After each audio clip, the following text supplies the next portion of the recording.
Hi, Yinnies, and welcome back to a Yin Yoga podcast. If you're new around here, welcome. If you are a familiar, welcome back. Today we have a guest episode. Some guest I'm really excited actually to host. Many of you have probably heard of her.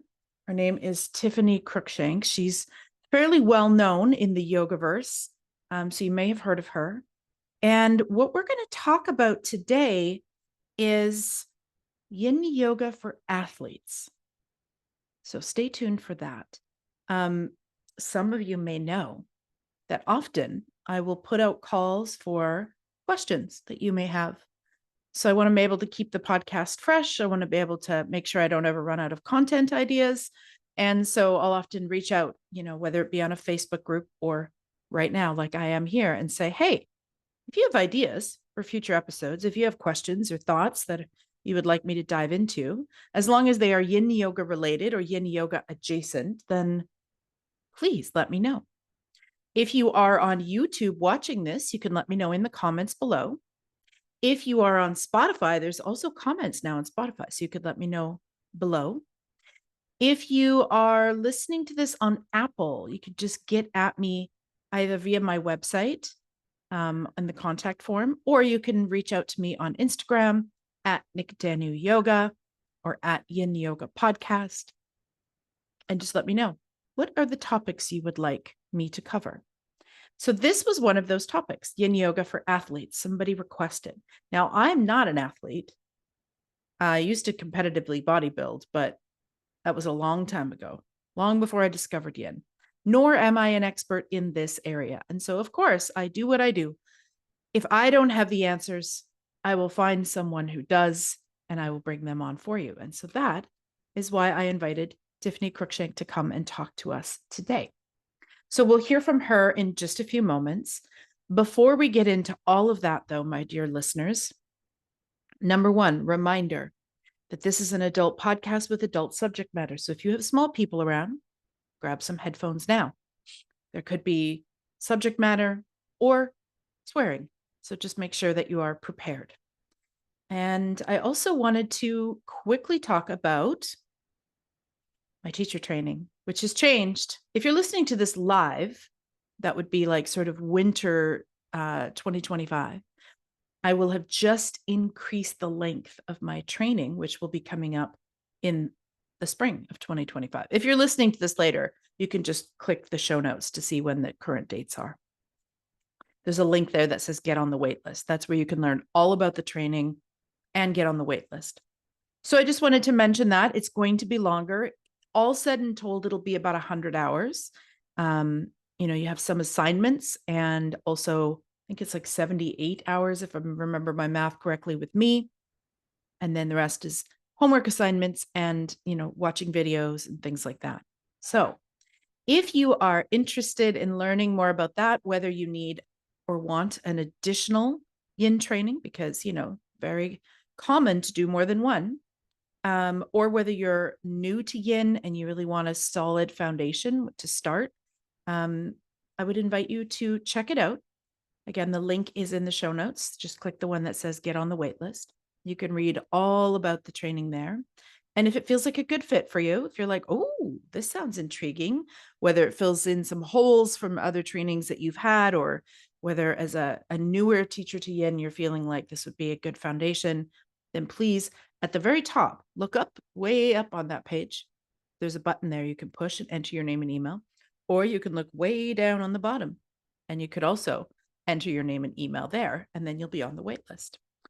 On the way to me opening up registration, you get other little free goodies from me, like these podcast episodes in your inbox, invitations to practice with me, both free and paid. You also get other little nuggets that I'll send, like videos and video practices and things like that along the way. And then when registration is open, you will get first crack. The wait list gets first crack at the registration before I start blasting it out everywhere on the internets.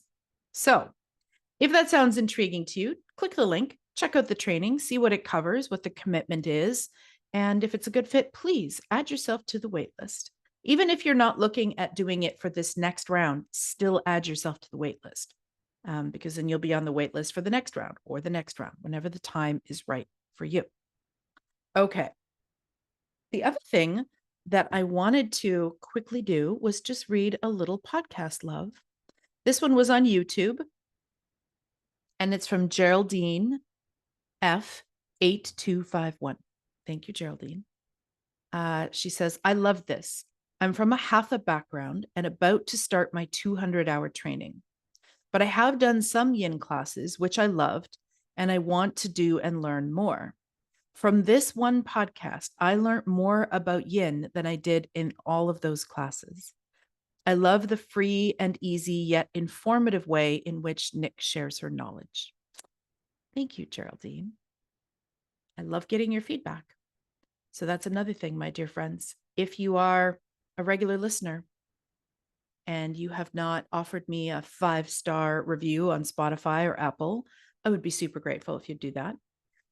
And on Apple, you can also do a written review. So if you'd like to do that instead or in addition, I would be super grateful. If you're watching it on YouTube, same thing. You can leave me a comment below, let me know, and then I'll probably read it at some point on the pod. Yeah, those are some of the many places that you could let me know your feedback. You could also just message me on Instagram, or if you happen to be in a Facebook group, a Yin Facebook group that I'm in, you could let me know in the comments. So wherever you can get at me, if you have podcast love that you'd like to share, I would be super grateful to hear that. That really helps to keep me supercharged to keep going with this podcast, even though it is a fair bit of work. Okay, so all of that sort of housekeeping. And then another thing you could do, dear friends, if you've already done all this, if you're like, I'm already subscribed, I've already commented, I've already left a review, is you could share it with a friend. Do you have a yoga teacher friend who either teaches yin or is yin curious? Maybe you could share an episode with them. That would also be awesome, and I would be super grateful. Okay, my friends, with all of that being said, let's just quickly get into Tiffany's bio. So Tiffany Cruickshank, LACMAOM, is the founder of Yoga Medicine, a community of yoga teachers focused on using science and research with traditional yoga practices to serve the medical communities with a mission to help people thrive and live their best lives. Tiffany is also an acupuncturist with over 20 years experience and a specialty in sports medicine and orthopedics. She created the Acupuncture and Chinese Medicine program at the Nike World Headquarters Wellness Center and served as the acupuncturist and yoga teacher at the Nike World Headquarters for over 6 years. Tiffany's position is empowering yoga teachers and patients with tools to enhance their function, performance, and appreciation for life. She has taught yoga for over 28 years and has trained 15,000 teachers worldwide to understand the inner workings of the body and individualized therapeutic yoga practices. Tiffany is also the founder of Yoga Medicine Seva Foundation, a non-for-profit that works to fight human trafficking and sexual exploitation in India through efforts in education and entrepreneurship. She's written 2 books, runs the Yoga Medicine podcast, which is a great podcast, by the way, y'all, and posts new practices weekly on Yoga Medicine Online. Tiffany has graced the cover of over 15 magazines and is regularly featured in prominent publications such as Prevention, WebMD, Huffington Post, New York Times, Yoga Journal, Women's Health, Marie Claire, Good Housekeeping, Reader's Digest, Men's Health, LA Times, and others. So the next time that you hear from me, I will be with Tiffany. Hi, Tiffany, and welcome to a Yin Yoga podcast. Thanks for having me. Nice to be here. Yeah, my pleasure. As soon as the topic came up about Yin Yoga for athletes, I thought of you because I followed your career, probably for a long time because I've been teaching a long time. And I know about your work with Nike and with athletes. And so I just thought, you would be the ideal person to come on and talk about these things. Um, but before we get into the topic du jour, I know that yoga teachers love to hear other yoga teachers' origin stories. So if you don't mind sharing maybe a little bit about how you found yoga, how you got into yoga, and we'll start maybe there if that's all right. Yeah. I love it. It was in the 90s, so there was really no internet, but I was 14 and well, actually rewind a little bit. I was a little bit of a troublemaker. My parents, I had, had a lot of issues kind of finding my way as a teenager, as I think most people do as teenagers. It's a challenging one to navigate. And I was home from this kind of wilderness rehab, I guess you could say, Mm-hmm. rehabilitative training for teenagers who were struggling, and I guess for troubled teens, which really changed my life in other ways. But I just remember at the time I was driving, and well, no, I wasn't driving. My mom was driving, and there was just a little wooden sign, and it said yoga with a phone number, and it was right near our house. And finally, one day, I just remembered the phone number. And I was just really intrigued by it. And which is kind of intriguing too, when you see like a little sign that just says yoga and a phone number, and that's it. Mm-hmm. um, yeah, so I started going to, it was at a chiropractor center. And I remember I was 14. So at the time, everyone seemed really, really old compared to me. And they're probably my age now, who knows? But they seemed like they were in their 60s or so at the time. And then he asked me to come and practice at his house. And I didn't really know it at the time, but it kind of turned into more of an Ashtanga practice. And that really intrigued me. I grew up really athletic. So the physicality was always really interesting to me. But I think there was always something more that I was missing. I grew up also playing really competitively, playing tennis and other athletic endeavors. And I think the hardest part for me was always the mental component, which I also struggled with as a teenager. And yoga gave me a refuge to be in my body, to explore the things, to sit with the awkward things. And I think more importantly, to have a relationship that developed that had a lot of different legs to it and things to study over the years. And when I got sick of high school and I graduated early. I graduated when I was 16 and went off to college. And when I went off to college, there wasn't internet. There also wasn't there weren't really yoga studios. And where I went for college, there wasn't really much yoga either. So I decided in my summertime before I went, I was going to become a yoga teacher. And Awesome. I went, I remember calling my teacher and at the time too and asking him, and the other end of the phone line was just like silent. I don't know if it was because I was 16 years old or because I had only been practicing for a couple of years. Both could be likely alarming. But yeah, he didn't really give me any help, unfortunately, at the time. And so I just ended up going to the one that fit in my summer schedule, which was really the only option anyway. So, and then it evolved quite a bit from there, of course. Do you remember? I also come from the angsty rebellion teenage side of things. Some of it has not left. um, do you remember what it was about yoga that like were you pretty much hooked from that first class, or did it take some time to kind of have its way with you? I think I was. I mean, I didn't really know much about it yet, but I was definitely intrigued enough to keep going back. I mean, Mm-hmm. I think any of us who go to our first class, we don't really know the depth and breadth of yoga enough to really completely fall in love with it, but you fall in love with something. And then I think Mm-hmm. that's, the Mm-hmm. thing that over the years that kind of that thing evolves and changes. And if we're open-minded enough to it, I believe that the practice if we're practicing for decades should evolve with us in many ways. So yeah, and yeah. Those of you who can't see me, I'm nodding ferociously. Yes, yes, totally. As someone who's now in my 50s, it's definitely no longer the same as what it once was for sure. Yeah, and I And think in a like in good my and in all the 20s, best ways. Yeah. and you can't look back at it in my 20s. Like I loved the arm balances and the handstands and all that. And, it's easy to look back and be like, oh, that's, not what I do now. But I do think it served a place for me then. Mm-hmm. It was more about discipline and dedication. And it really served an important purpose, which would not be very good right now for me. Yeah. And I think that that's what keeps us long-term practitioners is the fact that there is so much room for evolution in this practice. Yeah. Otherwise, especially when we were young and too cool for school, we would have done all the fancy things and been like, anyway, now what? But there's so much more to learn, so much more to do, that it's like a lifelong path, really. Yeah, Yeah. and it evolves based on, your own needs and your capacity to listen and adapt. And yeah, I think Yeah. all of that is interesting.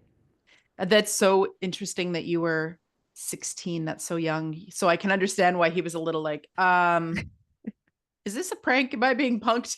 It's like, And I had a good relationship with him after that. I think when I ended up running some of my own first like official teacher trainings, he would teach portions of them as well. He's now since passed, unfortunately. mm, But he was a part of my life after that as well. So it wasn't like a split, but mm-hmm, and I don't blame him for being shocked at a 16-year-old, approaching mm-hmm. him in that way. So Yeah, yeah. and I think I also had a similar idea about yoga with you and age. Like I actually went very reluctantly to my first class. I kind of got bribed by some friends to go because the stereotypes I had about yoga were my mom's hippie friends with like some long braid and Birkenstocks and I was so punk that I was just like, and I was a full adult at this point. Like I already had a previous career before this, but I was just like, why would I want to go do that? And I had done competitive bodybuilding and I had run. So it's not like I was like not wanting to use my body. I just thought like nothing about that appeals to me. Um, but then I went to my first class and was immediately hooked because what I didn't realize is the nervous system aspect. And I had always had anxiety, although I didn't call it that then. It took me a long time to actually say, oh, this is anxiety. I had no idea. But yeah, it was interesting to be like, and same thing. I would go and most of the people were, even then, and I was in my 30s, most of the people were significantly older and definitely more granola than I was. And it's funny because I relate to that in a different way. I relate to the kind of rebelliousness and the outsider, the misfit, and Mm-hmm, like mm-hmm, my parents were very Christian and very mm, conservative, and I was the hippie. And so for me, I was like the problem child and the black sheep, and like mm-hmm. the thing they couldn't figure out. Um and it's funny that the normal for you was the hippie side of things, but Yeah, yeah. but That the was the only example of yoga I had seen. Yeah. Well, and I think for me, the yoga was the coming home to the thing that we could all relate to. And the funny thing was, my mom actually went to a few of those first classes with me. I mean, she dropped off, of course, when I was invited to his house and doing Ashtanga there, but um, she was practicing a bit with me a few times at the beginning. And, I do think it's something that we can all relate to. If we can allow ourselves to lean into it a little bit. I mean, even though we might think some of these things are weird, I remember he had a crystal bowl at the time when I first started going. That to me was like magical. That's the Mm-hmm. sound of it. And um, I mean, I don't really use them much anymore personally, though I love them. But I think we all have ties into things that we can relate to or not a little bit more than others sometimes. And that's always been really important to me, knowing that I think my parents' background as being, I grew up in this mentality of, the cult era in the 90s. And my parents always thought I had joined a cult and were always afraid for me. And so I think as I was creating a lot of my yoga classes and then eventually teacher trainings, I always had this awareness of them in the back of my head of like wanting to be open to any religion, to any viewpoint, to anybody, to who had an interest in it. Because I do think there's so much of yoga that can tiptoe over that religious line. And I do think it's important that there's something really important there that can be applicable to everyone. Mm-hmm. Agreed. Agreed. So you did your teacher training and then you went off to college. What did you study in college? So I knew when I was in the wilderness program, I really fell in love with what not only surviving, but also there was an herbalist who would take me out on plant walks. And Mm, I just really fell in love with plant medicine and this idea of healing in our environment and having everything we need in our environment. I went home and I made everything. I remember I even had like a deodorant I made that was like this powder that I would rub on and it would just like fall off, but I loved it. And it was the worst of the time. But, I made everything that I could from scratch. And anyways, so then when I finished up my high school, I really wanted to study herbs and herbal medicine. And I was hoping to find that, but unfortunately, there really wasn't anything like that. I was hoping for maybe some ethnobotany or something. But I ended up doing my pre-med. I looked at going into Ayurveda or naturopathic or I looked at Western medicine a little bit too. But then I was teaching yoga in Tucson at U of A, and I went to teach at a studio there that I loved that had an acupuncturist. And so I started apprenticing with him and Mm. fell in love with the art of Chinese medicine. And Mm-hmm. I found a way to weave it into my undergrad. So my undergrad was medicinal plant biology, actually. And so I got to do all the pre-med and nutrition and a little bit of herbs and some apprenticeship with him. And yeah, and that kind of like sparked my interest working. He was also a Zen monk. And so he was really interesting to me and kind of sparked my interest in the art of Chinese medicine and acupuncture. Wow. You found some very, you had some very kismet teachers already on your journey. Hey? Yeah. I feel like it. I feel really grateful. I mean, we all stumble Yeah. into the people we need, I think. Yeah. So did you then take some more formalized Chinese medicine studies like at a were there I mean, I don't depending on where you are in the world, was there even any Chinese medicine colleges where you were? Yeah, so when I was finishing up my undergrad, I knew I wanted to go into Chinese medicine. So I went and looked at a whole bunch of schools, drove around. I mean, there were a ton in California, of Of course. course. Yeah. Yeah. Of course. Yeah. And there was one in Arizona at the time that wasn't very good. It was pretty new. So I didn't really look at that one, but then I looked at one in Portland and a few others. And I fell in love with the one in Portland because they had a really strong herbal medicine program, and most of them really strongly weighted acupuncture, but this one Mm-hmm. equally weighted herbs and acupuncture. So that was really important to me, which is funny because I actually don't use herbs that much anymore, but but it was a big part of my training and something I was interested on. But eventually, when I got into school, fell in love with acupuncture, and having grown up being an athlete, really fell in love with sports medicine as a specialty and working with Mm-hmm. athletes and injuries and orthopedics, and it fit really well because I was teaching a lot of yoga still. And yogis are really invested in their bodies and in Mm-hmm. their well-being, and so they've working with athletes, but also yogis has always been a big kind of core demographic of mine of treating patients. And I mean, I love working with yogis because they're so invested in their well-being. I don't have to, like some other acupuncturists, spend, half of my job as trying to like be their cheerleader and get them to do Convince certain them things. and yeah, yeah, yeah. It's I know great. that herb tastes gross, but yeah, Yes. yeah, yeah. Compliance is high, which is really nice. Yeah. Yes, yes. I've always found that I don't know if I mentioned to you that I studied TCM for not quite 3 years. I And saw that. then Yeah. yeah, and then realized that I actually it was in TNT, techniques and therapeutics, as I was needling that I realized that I actually didn't want a needle. Like I Hmm. loved getting the needles. I loved the medicine, but like actually every time I went to needle, I wanted to put my hand there instead. It was this Hmm. real like kind of aha moment for me. And so where I'll be taking that is into medical qigong because hands on, but I absolutely adore Chinese medicine and I'm such a Chinese medicine nerd. I'm always like reading the things and learning and listening to all the podcasts and it really felt to me Chinese medicine felt like home. Like even in my very first foundations class, listening to basic yin yang theory, and my student friends like scratching their heads at me going, but of course, this makes perfect sense. Like, it just Yeah. made sense to me. Yeah. I can totally resonate with that too. And when I was apprenticing with the acupuncturist, I was reading all the books, like The Web That Has No Weaver and Between Heaven and Earth and all like the introductory books. And so I came in and like already had a really strong appreciation, and so many other people were so brand new to it as well. Yeah. And so Yeah. I can appreciate that. I agree. I feel like it has always felt like home. And I think it's really brilliant to go and get that depth of Chinese medicine theory under your belt and then be able to take it into something like medical qigong, which Mm-hmm. luckily is getting more attention because it is a really powerful and potent and something really cool because you can use it online Yeah. Yeah. I know if you need to. I only had one medical qigong treatment actually and I was expecting it to be and it was a student clinic actually from the gal I'll probably be studying with.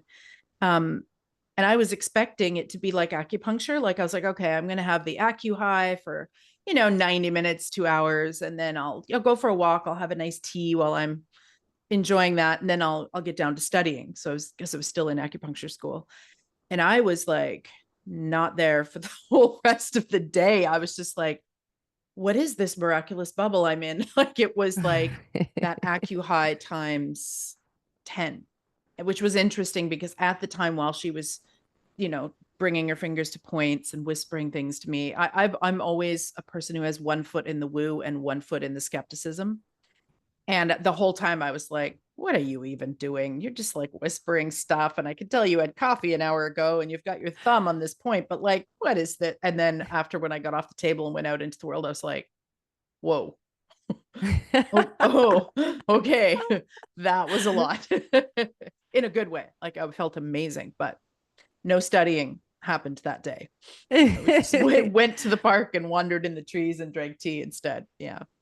It's a pretty serious endeavor. And I think, I mean, used so much in China and has so much interesting research and information on it that we don't really know about as much or pay attention to as much here. But Mm-hmm. yeah, I hope it gets more support here in the US because I love Qigong. I think it's such a great, powerful practice. Yeah. Mm-hmm. And so you finished acupuncture school. When did you, because I know from your history, and they will all know because I read your bio, that you started working with Nike at some point. So how did that happen? I was like a year out of school, surprisingly. Well, no, I guess I was 2 years out of school. I opened my own clinic. I had it ready. Everyone else was like waiting for their boards to come through and all of the Mm-hmm. licensing to come through. I had already rented my space. Like we got everything in November and I like rented it from day one so I could get everything set up. So I literally You were started my like, clinic as it's soon all as I had my decorated. license. I'm ready to go. Yeah. And I had all these patients from yoga. I loved working with yoga students. Being able to help them get better. They got better quicker too. Was really fun because they responded so well, and word of Mm-hmm. mouth just kind of spread like wildfire. So I really enjoyed having my own clinic for a while, and then I got turned on to this doctor in New York who was he worked with a lot of the celebrities there, and I was actually dating someone in New York. So I ended up moving there, selling my business, moving there. And we're having this great opportunity, though, to work with. He's from South Africa, and he had been doing acupuncture for 30 some years. He's an MD who also does, Frank Lipman, he does acupuncture and yoga. And it was just such a great opportunity to get to learn and be in a different environment. And so I did that for a little bit. And then eventually I was interested in coming back to Portland and I was reaching out to some of my friends who worked at Nike and they just happened to be looking for an acupuncturist. And so I flew in and did like 2 or 3 interviews.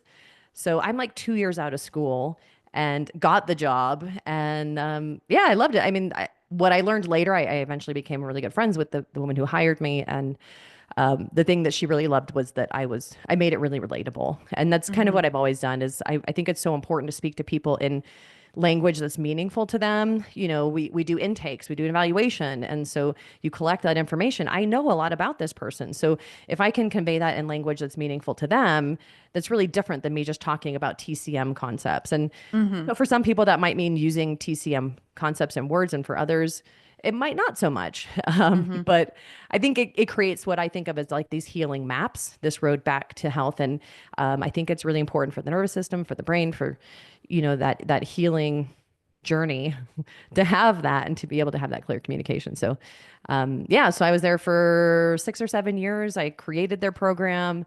Eventually, I hired some people and left, but I had a lot of fun there, treating a lot of patients, and again, having a great opportunity working with other healthcare providers in this really beautiful holistic wellness center. And then also being able to tap into all these people who were there were like 8,000 people who worked there at the time, and they could just block it out of their schedule and walk on over and get acupuncture. It was like, and their Amazing. insurance covered it. It was like this kind of dream world for an Mm-hmm. acupuncturist. And Mm-hmm. as this someone who specializes in sports medicine, it was also ideal. So it was definitely a wonderful part of my history that I learned and grew a lot from. Cool. And when did yoga medicine come to be, which is, of course, that's the umbrella that you do all of your things under? Yeah, so it was not too long after Nike. So I did actually move back to New York. I was married in Portland and I got divorced. And when I got divorced, I decided to leave and go back to New York. And just really contemplating things that when I was in Portland, I would refer to a lot of other healthcare providers, and they were all really interested as an acupuncturist and a yoga teacher, I guess, but they were all really interested in yoga. And, Portland is kind of like a really interesting Mm-hmm. bubble of its own as well. But at the time, and even now, it's kind of negligent to refer someone to yoga. They could end up doing handstands, they could end up Mm-hmm. chanting, they could end up doing yin, they could end up doing a million different things. One or two or three of those might be really helpful, and one or two or three might not. And so Yeah. I really wanted, I found in my own practice that my patients who were yoga practitioners did seem to respond and get better much faster. And so I started giving my patients who weren't yoga students what I called yoga prescriptions, which was really just one or two simple things that they would do on their own. And I found it really helpful to help with their outcomes as well.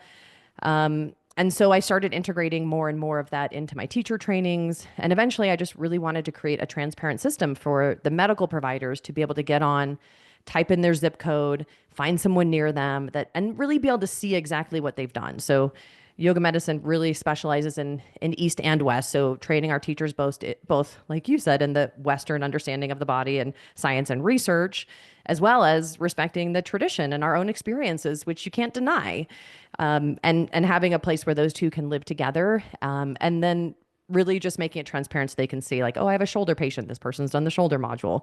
So making a really easy referral site for clinicians, for healthcare systems as well, and anyone who wants to find a yoga teacher. So that was about 10 years ago. I just realized we had our 10-year anniversary and it passed and I didn't even Congratulations. get thanks.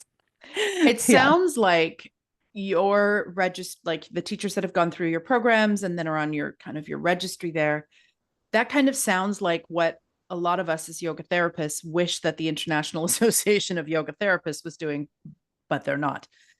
Yeah. And that's a whole can of worms right now, that organization. Yeah, yes. We Yeah, can and save that for some other time, I but mean, I've always been on the fence about joining it. My issue is just as a healthcare provider, it's not a medically licensed and regulated profession. yeah. So for me, the term therapist is a little bit of a hot spot. And so Mm-hmm. we have ours, it's just called yoga medicine therapeutic specialist. So it's really clear. And to me, it's all about being clear to the people who want to use it. Like Yeah. your students don't really even know what those things mean. But if I can Mm-hmm. be clear about what it is, I've done this many hours and I'm a therapeutic specialist, versus, I like that therapeutic specialist. That's good. Yeah. yeah, yeah, I do I too. Unless I'm talking to other teachers, I never say I'm a yoga therapist. I say I teach therapeutic yoga. It just seems Mm, like people yeah. understand that, but when you say you're a yoga therapist, they're like, yeah, but I don't need counseling. I'm coming for my back. It's like, no, no, no, no. Or It's they assume you're a healthcare provider, which I right. don't think we should facade as that. I think Yeah. the healthcare providers, like that has pros and cons to it as well. Like, Yeah. I don't you want to know, be one. the Like grass, right? I'm happy in my I'm like, lane. don't wish it because it has a lot of hard things you Yeah. have to deal No, with as well, like insurance and like, I don't know. I mean, yes, it would be great to have that for people who can't afford it, but for yoga there's other teachers, it's not. ways. There's other Yeah. ways to help people who can't afford it for sure. Yeah. But yeah, it sounds like that's a really good system for your grads to be able to and for healthcare providers, because that's the same thing I was talking to my chiropractor the other day, and he had said how reluctant he was to just tell people to go to yoga, and I think he was expecting me to talk him out of that opinion, and I was like, oh no, you absolutely should not. Like you should meet with and connect with a few yoga Yeah. professionals that you can vet, that you can source, that their area of expertise, what they're really good at doing, and that you should refer to them, not to say Yeah. to your patients, oh, you should go try yoga, because I mean, we don't know what kind of yoga they could end up in, Yes.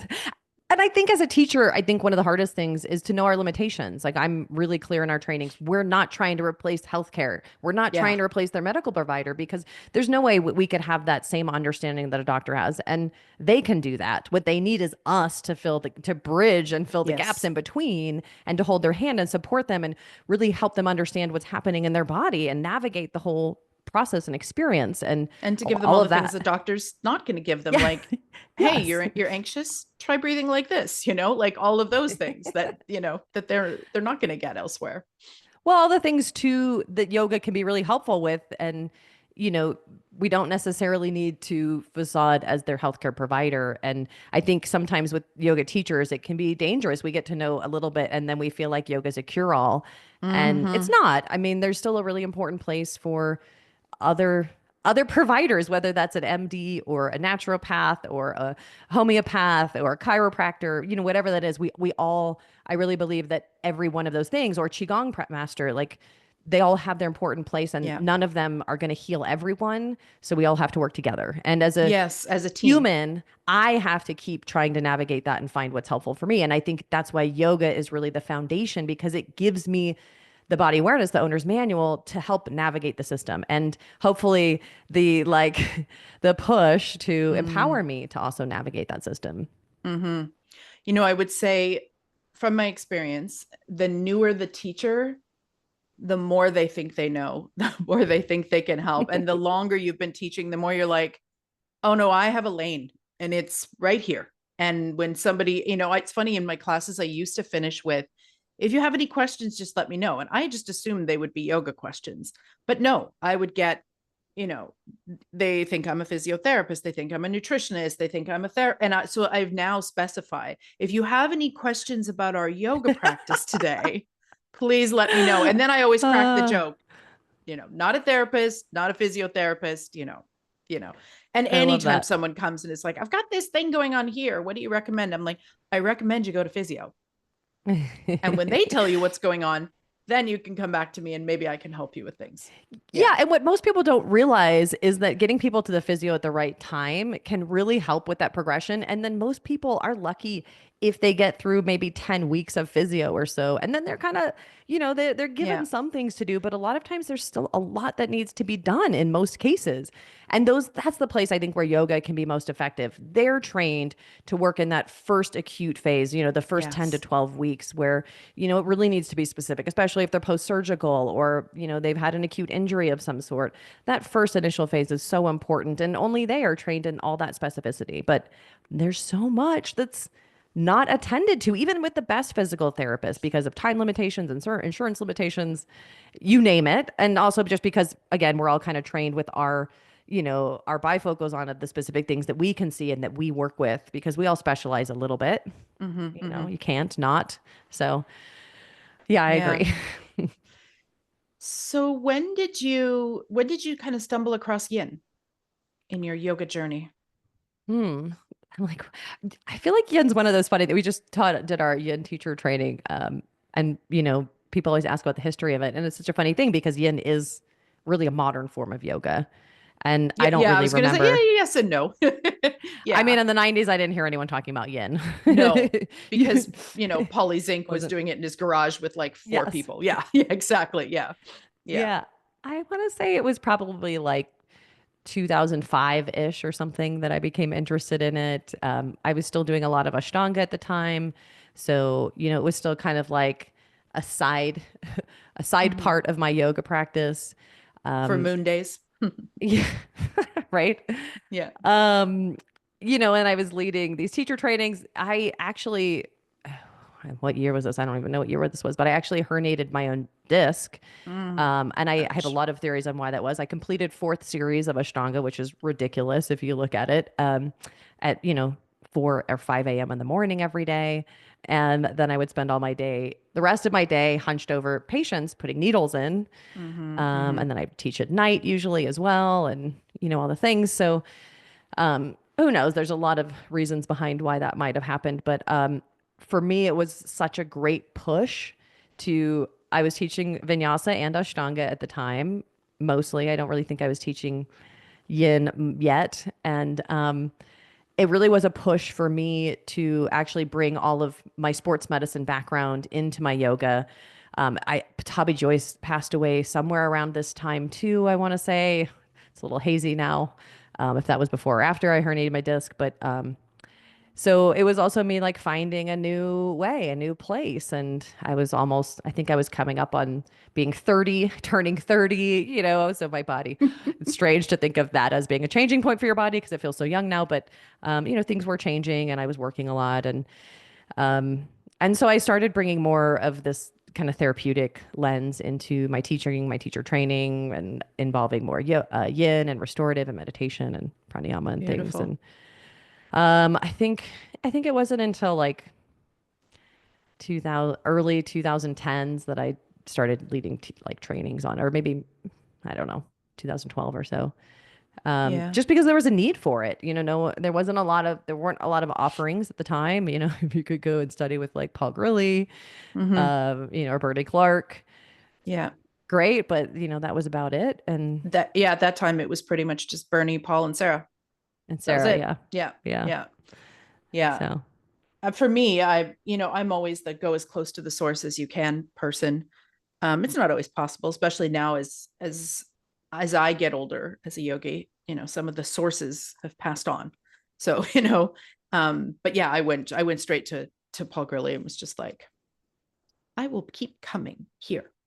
Um, yeah. yeah. But I think this might be a good time to transition into yin and athletes. Um, Maybe some of the pros, some of the cons.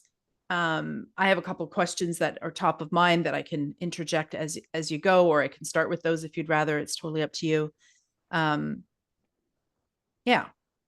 Yeah, I mean, I think there's a lot of pros and cons. I mean, top line, the first thing I think everyone thinks about yin for is range of motion and mobility. I think it's a really great one for a lot of other things as well, but I think a lot of times that's what brings people to it. And I will Mm-hmm. say, I think certain sports are drawn to it more than others, as well as certain levels of athletes. I find a lot more fear. I've had the opportunity to work with a lot of professional athletes over the years, and I do find a lot more fear and skepticism in the professional level because of a lot of the fear around stretching and Mm-hmm. Mm-hmm. um, performance deficits, which is, I guess, the main con around it is, with this static held stretching, there are known performance deficits. And I'll start with the caveat that stretching research is the most challenging research to look into. You can Yes. find a research article to support anything you want to support or deny anything you want to deny. And so you really have to look to these meta-analyses and, big overviews to be able to see, what are the big takeaways. And one thing that is really evidence-based in the stretching research is that there are performance deficits when we have these static held stretches, these passive static stretches. And I mean, if you really dig into the research, what you see is that the performance deficits are pretty small. And so And temporary, from what I understand. and Yeah. temporary for Yeah. sure. Yes, I'm definitely getting there too. But they're very small. First off, so really only meaningful probably to a professional athlete or someone who's like trying to go for a PR and really Mm-hmm. competitive. For people who are just athlete, like I consider myself an athlete still. I play a lot of tennis and I'm in fairly competitive, but not to the point that I would worry about that. But yes, it's also temporary. So the bigger thing is that we don't want to do it right before our sport. So, Right. the easiest thing is just not doing it before. It is temporary. What we also see in the research is that when done in combination with a full warm up, most of that performance diminishing that's happening has been neutralized. So you might do some MFR, maybe you're doing a dynamic warm up or a sport specific warm up or a cardiovascular warm up. With these things, a lot of those performance deficits are neutralized. So, Mm. I mean, which again, if you're a high level athlete, you're doing all those things. But I also think the issue with a high level athlete is also just time because you are Yes. doing all the things. Yeah. So there's different issues for different, I think, level of athlete. But I will say the biggest thing, though there are many other things that draw athletes to yin that they can benefit from that we can talk about. The biggest one is usually range of motion, mobility training. Mm-hmm. So just for anybody who's going, what do you mean performance deficit? Let me summarize, and you let me know if I'm wrong. Um, that it can create like a temporarily a bit of a weakness in the body. Like they're not going to have as much power. Is Yeah, and it's that mostly related to power. Think like jumping, your strength? jump height might be Yeah. a tiny bit less. Gotcha. So again, for like most of us who are weekend warriors or casual athletes, maybe even casual, like I'm competitive, but I still consider myself a casual athlete. I'm not definitely not my livelihood. For us casual athletes, it's pretty insignificant. Right. But I still think we want to put it in like, the whole context of what's the best time and place to put it in our routine. And, Yeah. I think the best time because of one of the other benefits is probably post sport. And the other benefit being really it's, and I'm sure you're obviously well familiar with this, but its effects on the nervous system for recovery. Mm-hmm. Mm-hmm. And as an athlete, recovery is the name of the game. And especially in professional athletes, it's all about injury prevention and recovery and mental game. I mean, obviously everyone's training as far as they possibly can for like physical performance. Everyone's doing all the things. But if you can recover better, if you can prevent injuries, if you can train your mental performance, those are like really the game changers in professional Mm-hmm. athletes now. And so I think one of the biggest things that's opened up for athletes is its capacity to enhance recovery, meaning that when we go from training, whether that's just, maybe you just go to the gym, or maybe you do a really vigorous yoga practice, or maybe you have a sport that you're competing in, there's a natural arousal of the nervous system that happens to help us rise to the occasion. And, Mm-hmm. sympathetic activity is not a bad thing, but we really want to be able to ebb and flow and come back down. And so for athletes, the quicker I can get the nervous system to come back down to get into that recovery mode, this is where our parasympathetic, where we rest, digest, Mm-hmm. nourish, heal, repair, um, the more impactful I can be, the quicker my recovery can be. I can get back to training, but there is some recovery that's required to do that. And so, yin is just such a great way of training recovery, I think. Though I also think, myofascial release, which I use a lot in Mm-hmm. yoga, is equally good. So I usually just find the one that people like best. Or a combo of the two is even better. Yes. Yes. Yes. You could Well, do I all try the not to overwhelm things. it first, but yes. Yes. Yes. Do it all. um, so yes, definitely I think the whole nervous system aspect and that rest and recovery, such a sweet spot for yin.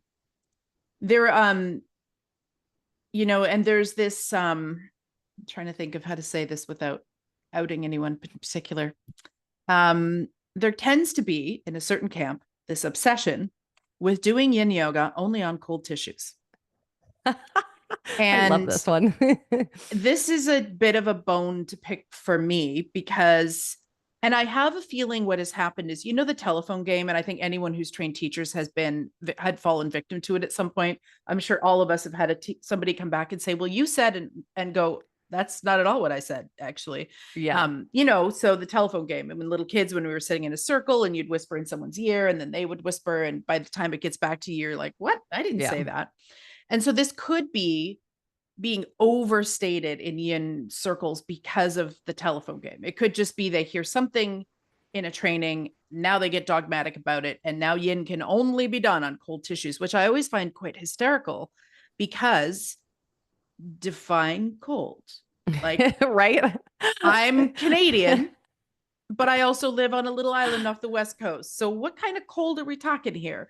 If someone lives in Florida and they ride their bike to their yin class and then they do yin, well, their tissues aren't cold, or even if they walked, if they live somewhere like Florida. Whereas someone Yeah. like where I'm from originally, Alberta, Rocky Mountains, real winters, when I walked to a yin class, that would be done on cold tissues. So Yeah. so that was my thought. The longer I do this podcast, the more when I'm talking to someone, I could hear like yoga not literally, I'm not losing my mind, but I can hear other yoga teachers like little yeah buts coming into my brain. Oh gosh. Yes. I know. And so one of the ones that I was hearing when you were doing that is like somebody's going to say, okay, but if an athlete's using yin as their rest and recovery, but now they're doing it on warm tissues, but isn't yin yoga done on cold tissues? Isn't that the rule? Yeah. I This question comes up a lot. I feel like someone always asks this one in a Mm-hmm. yin teacher training for us. And I my theory is for me it's more about appreciating that you do want some resistance in the tissues. That Mm. resistance and we'll say tension isn't a bad thing, that we're looking for some of that tension. We're looking for some of that resistance. And it's not necessarily that we're trying to get rid of it. And I think for me, it really is very two different populations. I think people who are really flexible tend to be drawn to yin because they get endorphins. It feels good. It gives them some temporary feel good sensations. Um, However, like, do they need it? I mean, there's probably better ways to spend their time potentially. Is it bad? We could debate on that. But for them, absolutely, I think it's better to do it maybe Cold. cold. Cold is such a weird phrase, but like Right? I know. not warming up either temperature wise or exercise wise, We're not like talking having ice it. packs here, people. Yes, not talking ice packs, no. But because they are more flexible, some of these people who are more flexible, and I'm not talking hypermobility. I actually think yin is probably one population. Hypermobility is probably one population that doesn't really respond well to yin, personally. I think I agree. I think someone who's hypermobile can practice yin, but they really need to work with a teacher who has a deep understanding of what that means and can continually encourage them to back off and notice some of the other Yeah. aspects of yin other than physical sensation in your body. Like, can you feel Yes. the air on your skin? What is your Yes. mind doing? Like all of the other awesome aspects of yin that never get talked about because people are always talking about the tissues, you know? Yes. However, I think there's just some easier ways to work with Oh, it, right? totally. Like if they love yin, yes, if you work with a teacher who knows what they're doing, you can find a way to embrace it Yeah. and utilize it to enhance proprioception more than anything. But I think let's just not on the hypermobility spectrum, but just people who are more bendy in general, yeah, they probably benefit from doing it without warming up and Yes. preparing because they get a little more resistance, which we want. However, for athletes struggling just to get into a position where they can relax, struggling to set themselves up, struggling to like get there, I think having some warm up can be great. And Mm-hmm. considering everything we talked about recovery and nervous system, it just makes so much sense to do it afterwards. And so, I think it kind of depends on the person, and really understanding the mechanism of what's happening and why we're doing it and what it's affecting. And then it just makes more sense to just say, do it cold. I Yeah. mean, isn't really that meaningful to And me. it's so vague, so vague. It's I so know in my big. own practice, other than a couple areas of my body, I've never been a flexible person. Like I've always been the opposite body type, sturdy. And when I do a morning yin practice, which isn't that often, I prefer to do it in the evening.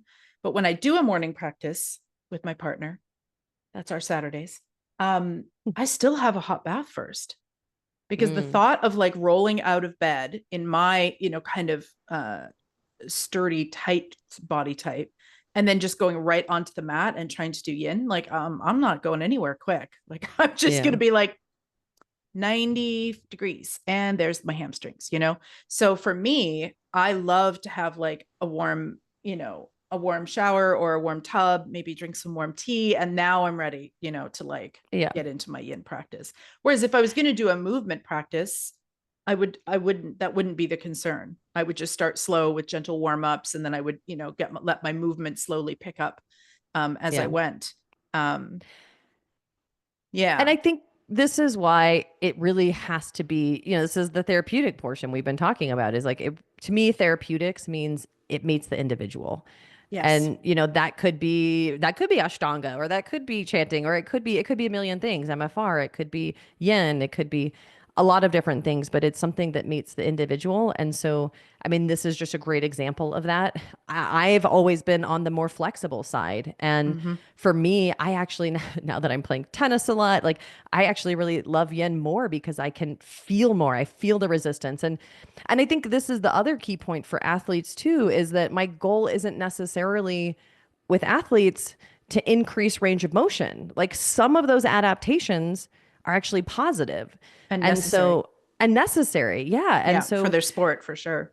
what we want to do though is maintain range of motion. So we know that like 3 days or so after training, our collagen deposition peaks as a response to training, collagen synthesis increases. And so it's really important because it allows this connective tissue matrix to be better and stronger and better at transmitting force. However, like in the medium term, like that's really great. The tissues are adapting to respond to demands. It's an intelligent and responsive system in the connective tissues. It's brilliant the more you study it.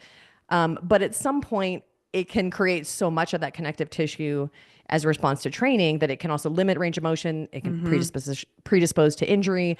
So, really for athletes, when we talk about mobility and range of motion, what we're trying to do is maintain range of motion. There are some times where we want to recapture and we might have to do a little extra things extra to recapture that, especially with injuries. But most of it's maintenance. And so is why I love yoga for athletes classes, because it's really like yoga for tight people, so they're Mm-hmm. not looking Mm-hmm. around the room and expecting to like lay on their belly and pigeon pose, which I don't think anyone should do anyways in yin personally, because I can do that. And I don't, and I, when I first started doing yin, I used to approach it like that. And honestly never felt worse. And Mm. so, and there are reasons for that. Like we understand so much more about the connective tissues.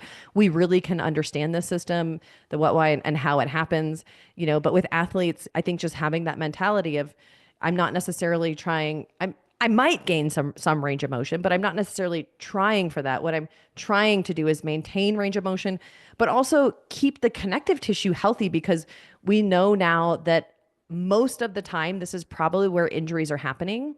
There was a big research article right before COVID that came out in 2019 by Jan Wilke, a really well respected fascia scientist, called Is It All About the Fascia? And they were looking at calf strains, which are really thought to be muscular in the sports medicine world, the orthopedic world.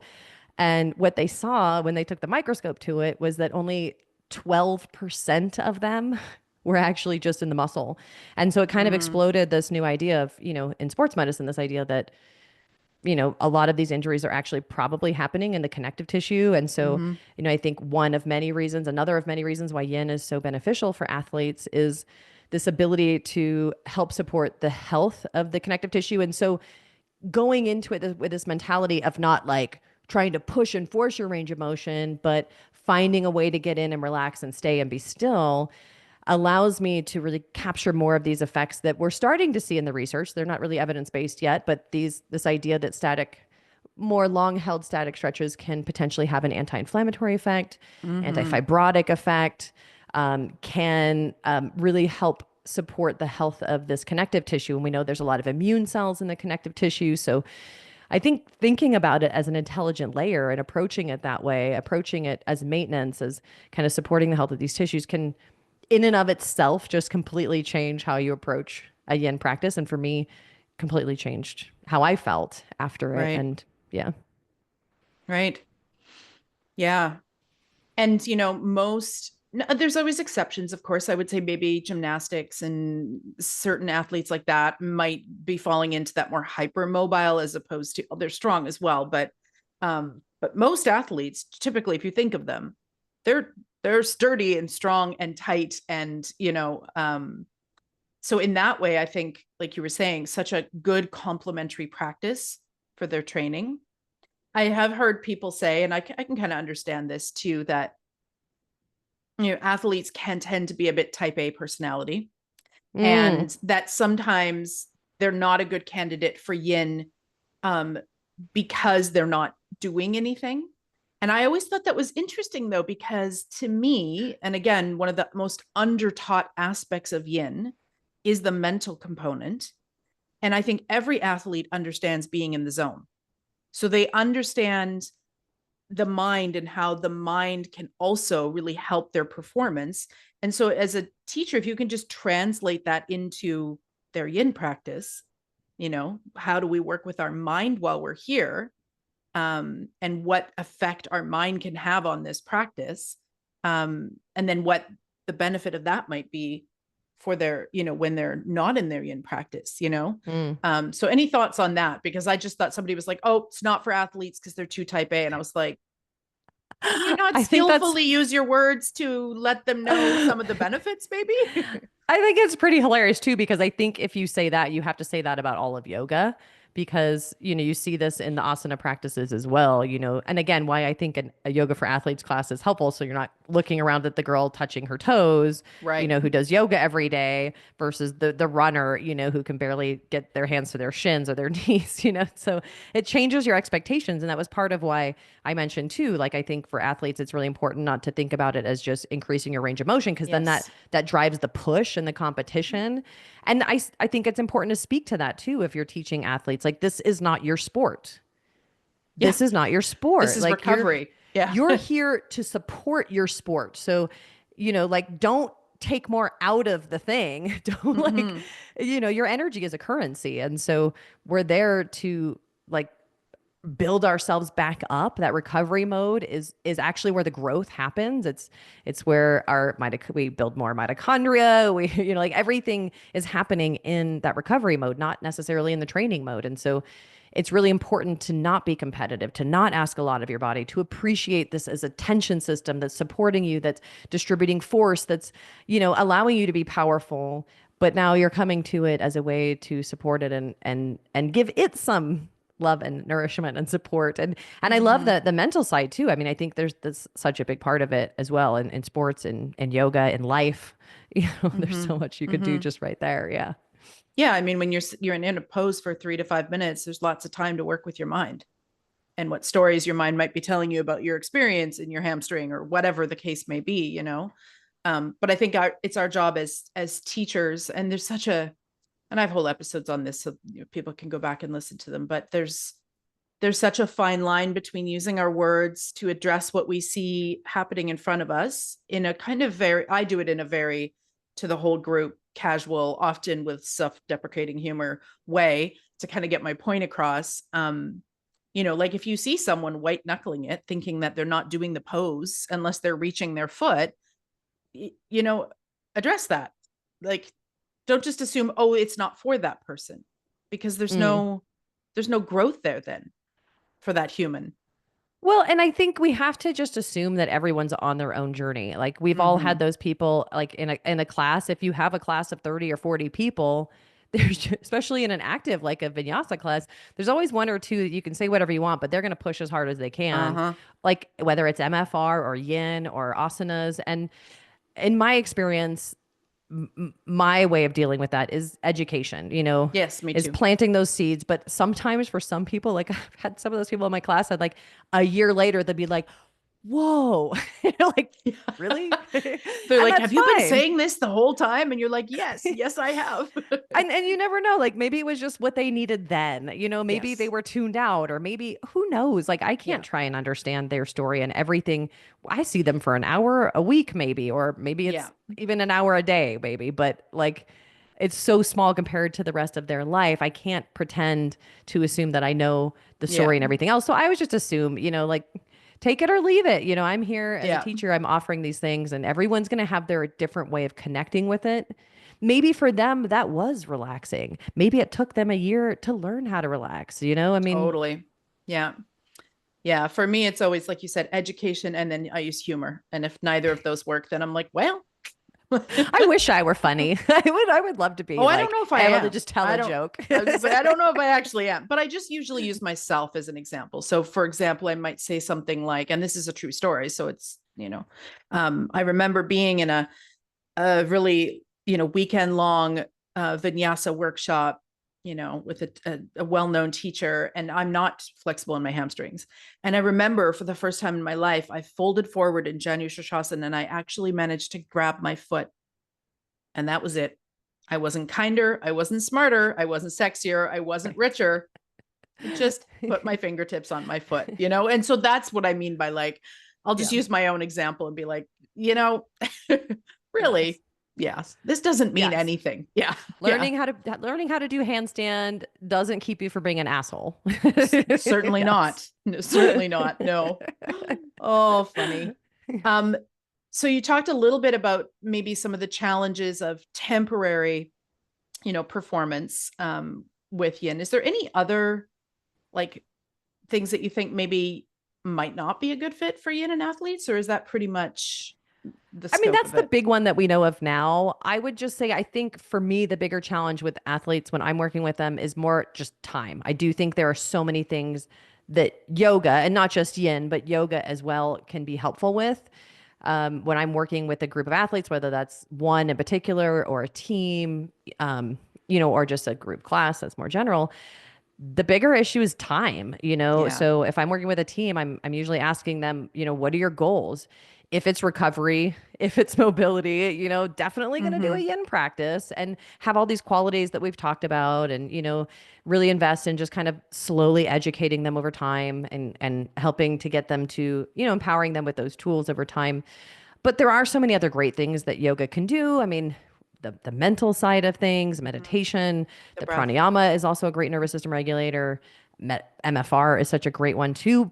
We can work with pain and range of motion and not have performance deficits with myofascial release or MFR. Mm-hmm. And then athletes, cross training is everything. And most athletes do some cross training, but I think yoga has some really interesting ways to cross train tissues that other modalities don't. And we do see some of Mm-hmm. it bleeding over into other fitness modalities. So there is some crossover now, which I think is good and fine. But, I think there's a lot of ways that yoga can help an athlete. So it's like, are they working with an injury? Are they trying to work on performance or mobility or recovery or inflammation or, more preventative? Or is there some specific thing that they're working on, like a part of their body or specific I was movement, just going to say, pain? if you're a yoga teacher listening to this, and it's mostly teachers, I have the occasional just yin nerd who nerds out, but it's usually teachers. Um, if this is an area where you want to specialize um, in yin for athletes, well, first of all, you should probably look up some of Tiffany's trainings because I got nothing for you on that. Um, and knowing the athlete that you're working with and what their particular sport is doing to their body would be key as well, because like you said, there's only so much time, so that way you can focus on, like, okay, like a pitcher might be very different than a runner, for example, in Mm. what they need. And looking at the context of what they're already doing. So Right. there are a lot of athletes who are using MFR and foam rollers and static stretching and things like that. So, a lot of times I'm looking at what are they already doing? What do they need? What are their goals? What are they already doing?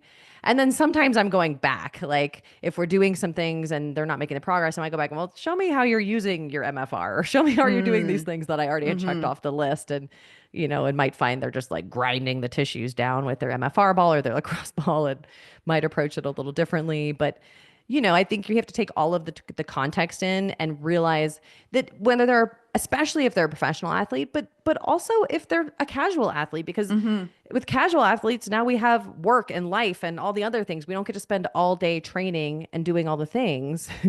We Yeah. also have a job and a family and, our own other things. So, um, Responsibilities. time is always an element. And Isn't I'm it? Dang always it. just trying to find, like, where am I going to get the best use of their time? Because, like, there's just so many things that can be helpful in yoga. And I so, mean, yeah, don't we all wish that everybody had 2 hours a day to do yoga? But yeah. An hour of active, an hour of introspective, some some little MFR, ball rolling, some yin. Yeah, I mean, it would be some lovely, but like, meditation. it's not the Yeah. real world. It's not the real Yeah, world. we got to be realistic. And that's the important part, because we know whatever system it is you're working with, it's the frequency, usually more than the duration, that's going to be important. Yes. So, if I can sneak The something in, consistency. Yeah. yeah. Yeah. Which athletes totally understand. They Yeah. understand that in order to get better at something, you train consistently. So they, like, that's not going to be a newsflash for them. And again, it's a generally compliant demographic to work with, because they're coming to you usually for some specific reason. They're usually invested. So it is a really rewarding, and a lot of times, though I think athletes can get a lot better at body awareness, they have a strange mix of having good body awareness in very specific ways and really poor Mm-hmm. body awareness in other Mm-hmm. ways, because they kind of have to. Sometimes they have to turn that off to push past. Yes. Um, but I think, they also bring really great feedback back. So they start to see those effects really quickly, and that hooks them as well. So if there is any issue with compliance, if I can just get them doing some of the thing, like MFR usually gives really quick rewards really Yeah. fast. So if I can get them doing something that gives those quick rewards and feedback, I can then usually start to add a few more things in more easily, because now they're committed and they're doing it. And again, that's kind of the hardest part sometimes. So And for those of you teachers that heard her say MFR and you're still like, what does that mean? Myofascial release with balls and such. Yes. Sometimes in yoga circles, they call it myo yin. It's got all these TM'd versions of the but myofascial release with like balls and things like that, right? Yeah. Yep. Yeah. One of Yeah. my other favorite practices. Um, Yeah, it's so good. And they're nice together. And again, kind of like the cold thing, I think for people who struggle getting into yin and are really tight, doing MFR before can be a really mhm. great way to help them relax versus someone like me who's more on the flexible side, doing it before isn't that helpful because I don't feel the resistance anymore. And you Right. want some of that. You'd almost want to do it the other way around then in Yeah. that case. Yeah. Yeah, Yeah. I do. Yeah. I do both depending on the area. Yeah. Depending on I the mean, spot. Yeah. MFR is so good. I feel like you can do it either way because at the end, it's like the nervous system regulation for me that can be so amazing at the end of a yoga practice or a yin practice. Mhm. Oh, so good.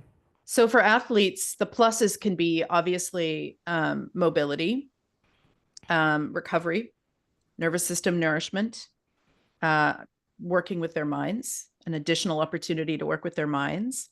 Um, all of those things Yin kind of has as superpowers.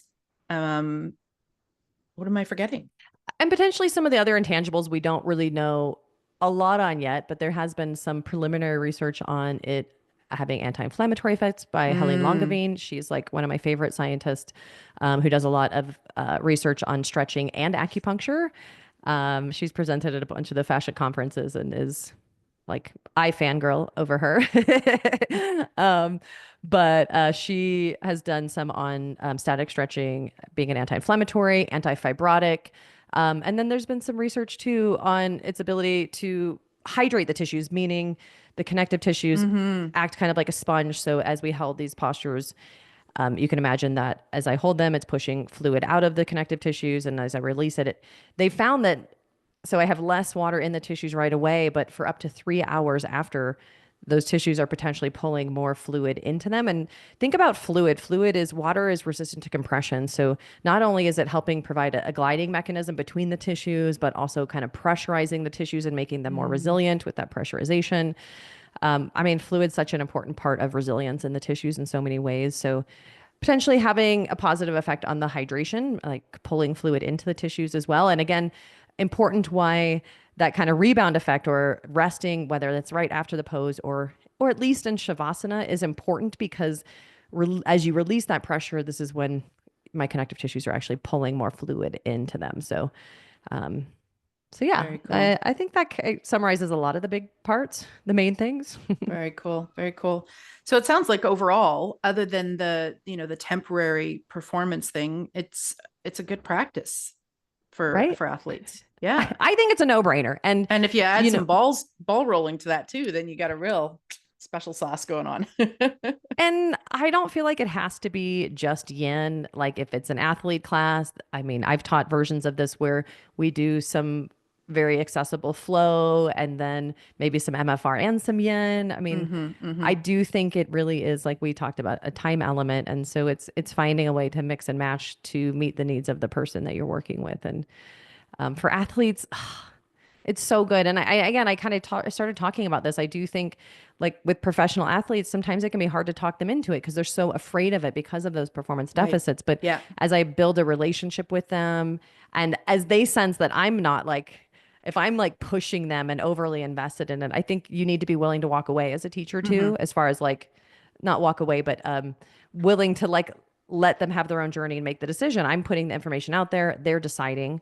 They're ultimately in that deciding role, but I'm giving them the information. And so a lot of times with professional athletes, eventually, as long as I'm not too tied to it, I'm giving them that they'll eventually come around. But hmm again, I'm putting in context. Maybe they're already doing it. But I do think it's such a no-brainer for athletes. It's just about adding it in at the right timing with their training. So just usually end of day or on a low day or off day is usually best. I mean, if they're comfortable with it, I'm not totally opposed to them just, doing a couple of those if they have a couple of things they have to do, like at night, even in front of, I know, cover your ears, like even in front of the TV if they have to. I Like, know. You know I what mean, though? I know the yoga teachers and us, and especially the dedicated seasoned yoga teachers and us, are kind of shuddering a little when we hear that. But here's the thing. If you can get them to start doing it, maybe it's in front of the TV right now. But eventually, I think my theory is that they're going to realize that actually the TV is just distracting them from all this sweet juiciness they're feeling in their body. And they're probably going to turn it off and just focus. Or so my theory Yeah. goes. Yeah. Well, and I also think, you're doing it in front of the TV. In my opinion, you're probably getting more of like the physical effects, right? Yeah. You are missing out on a category of some of the effects that can happen from that. But, if I'm like working on one specific area and I really need them to do it, it's better than them not doing it, Right. getting half of the benefits. Yeah. And that So, sometimes these things lead to a more yeah, a comfort with a routine. quiet practice. And once they see the benefits, even if Yes. they're doing it in front of the TV, then they're going to be like, oh, this practice is actually really worth kind of carving out some time Yeah. for. Yeah. Well, and I think too, that's like early in the relationship when I haven't had the time to really talk about the importance of recovery and all these other things. And again, I think in building that relationship, you got to do what you can at the beginning, get them doing something that they can commit to. And, you start to build that muscle of compliance, or the Yeah. routine, in their schedules. And then as they learn more, it shifts and adapts and yeah, shows up in other It's ways. like I have a lot more probably people that work at desks than athletes probably in my classes. And I often say to them, there's this one pose I do over a bolster in a yin way, not in a restorative way, called heart bed. And I always say to them, if you have time for one pose a day, this is it. Mm. It's 5 minutes. You got that. Like, this will help to reverse that slouchasana that you have going on, and it'll help get you ready for bed. And like, just, you can even do it on your bed if you really want. Pull a bolster out on your bed, do it for 5 minutes, go to sleep kind of thing. Yeah. Yeah, that Making it sounds great. accessible. All Yeah. right. That is awesome. Thank you so much. I think maybe we'll start to transition into some questions, some more fun questions that I have for you that I do with my Okay. guests. And of Yeah. course, at the end, I'm going to give you an opportunity to share all your things. And there'll be links in all the show notes for all your courses and all that stuff. I was actually looking at your myofascial course myself going, I'm like, I always need some continuing ed stuff. We all do. Yeah, I 100%. agree. Yeah. Yeah. Yeah. Right now it's a meditation, another meditation course and some qigong, but it's probably in my future for Mm. sure. You know where to find me. Yes, I do. I do. And I will just say, and I'm just so y'all are listening, most of you know me well enough to know I'm not the blow smoke up someone's ass type of person. So I'm not saying this because Tiffany's looking at me right now on Zoom, but actually really do check out her portal of courses because there's a lot there. And whether you decide to do a whole 500 or not, or you just want to take certain things, there is so much there. And it's hard, I find. Two aspects of yoga trainings that I find are difficult are ones that are either quite based in science and research like yours are, and also the complete opposite. It seems like there's a lot of mushy mushy in between stuff like pseudoscience, not really Indian philosophy being tossed out there. And it's like to find kind of really quality trainings in either of those two is challenging. So Thank definitely I you. recommend checking those Thanks. out. My pleasure. All right. So some questions. Some are fun, some are more soulful. The first one, coffee or tea? Tea. Awesome. That was easy. Yeah, it was. They get harder. Favorite ice cream flavor?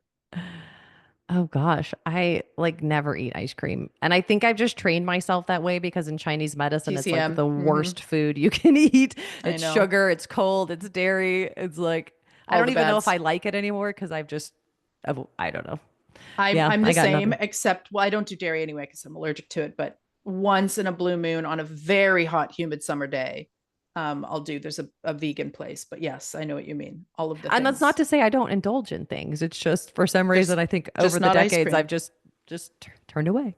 Ice cream and ice water both left my life when I started studying Chinese medicine. One thing people often get wrong about me.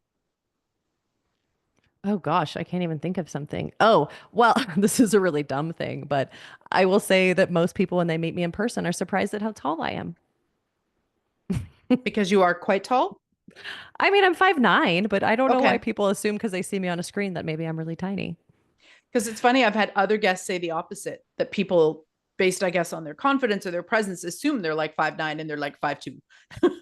Yeah, I get that a Right. lot. Oh my Hey. gosh, you're so much taller than I thought. Oh, I mean, I'm interesting. sure there's a lot of other things I could add in there, but that was the first that came to mind. Awesome. Um, Tiffany, do you have a pop culture vice? A show you binge, a series, Oh, something that it like you're just just like depends. I do. I mean, yes. I just currently? currently it's just been too much news, to be honest. Oh God. I Let's know, not I count know. that. That's My brain's just like like, so full of yeah. that. I was like, but yes, I've definitely, we definitely binge watch things. I mean, one of my favorite shows right now is Lioness, but I don't really know that that's like a guilty pleasure. I don't think we should feel guilty about our pop culture vices at all. I've watched Love is Blind. I think that's the cutest show. Hilarious. And oh, and I've watched The Golden Bachelorette, and I think that is the best show. I had to watch The Bachelor with our daughter when she was a teenager, and it was torture. And I happened to watch the Golden Bachelor. It was the sweetest show I've ever seen. I've never watched it. Mm. It's so good, and they're actually just really sweet, decent people. It gives you hope in humanity. Oh, see, then that's a good pop culture vice right there. Yes, Anything that it's gives you good. more hope in humanity, we could use more of that, right? Yeah. When I'm not practicing yoga, I am Nowadays, playing tennis or working or playing tennis nice. or walking my dog. All good things. One weird fact about you. Ooh, a weird one. A weird one. I Like a mean, weird so habit many or a things come to food you're mind. I mean, I into or think I already something. told you a lot of weird things that I went to a wilderness rehab. I think that's You're like weird. my teenage years covered My that. Yeah. my life as being the weird person in my family. I mean, what do you want me to say? I don't Oh, know. funny. Um, what the world needs now is Oh, connection. mm, Connection. Turning toward, not turning away. Finding oh, ways to be together instead of yes. separate. Yes. One thing I wish people knew about yin yoga. It's I know it's so hard to good. It's just so it's good. just Just so try good. it. It's like, Yes. just do it. I've always resonated with the Nike slow. Just do it because you know what? It'll sell itself Mm-hmm. Mm-hmm. Mm-hmm. eventually. Although I say that now, and we all know that there's a lot of people who hate yin at first, and that's fine. Like, go find something else in one day, maybe in yoga, and maybe one day you'll grow Yeah. to like yin And eventually. But I think sometimes it's, sometimes that's just because it's not the right time for them yeah, for yin. And sometimes it's because they just didn't have a skilled teacher, yeah. like that makes a big difference. Yeah. And sometimes it takes building a little relationship too. Yeah, So. totally. Yeah. Yeah. Um, is there anything else that I forgot to ask you that you'd like to add? No, I think it was a great conversation. I really enjoyed chatting with you. Awesome. All right. Tell everybody where they can find you, all the places. It's just yogamedicine.com. So you can find everything on there. We've got, like you mentioned, a lot of different trainings from yin to myofascial release to hip, shoulder, spine, meditation, lymphatics, pranayama, all the You've things. got a longer program too. Like, do you have a 2-5 and then kind of a A even longer thousand. program as well? Yeah. Yeah. Yeah. We have 1,000, and then they write a thesis paper, which is basically like a little research project that they write for their 1,000 hour. But then it's basically just a continuation. We really believe that after you have your 200 hour, it really is about you developing yourself as a teacher. So, like you said, people can pop in and take one course from us, and then decide that they want to keep going and do Mm-hmm. more or more Mm-hmm. or whatever. I mean, I think like you, I believe as a yoga teacher, it's an ongoing process of learning, whether that be through podcasts, which are free, which we do as well. And I think that's a really great way to offer free resources for teachers, or through a more formalized training online or in person. We do in-person courses again now, which is cool.